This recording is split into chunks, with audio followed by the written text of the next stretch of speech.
చేసినా గెలవడానికి ఆయుధం ముఖ్యం అంటారు. ఒకప్పుడు కత్తులు, తర్వాత బాణాలు, ఆ తర్వాత తూటాలు, ఇప్పుడు అణువస్త్రాలు. ఎన్ని యుగాలు అయినా ఆయుధాలు రూపాలు మారే కానీ యుద్ధం లక్ష్యం మాత్రం మారలేదు. ఒకటే లక్ష్యం, రక్తపాతం.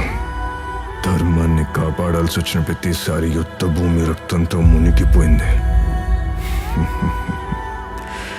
న్యాయం గెలవాలంటారు అందరూ.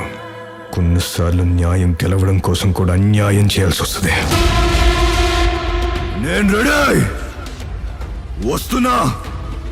అధర్మం మీద నువ్వు కట్టిన ఈ కోటల్ని బద్దలు కొట్టడానికి వస్తున్నా. కాసుకోనా కొడక్క.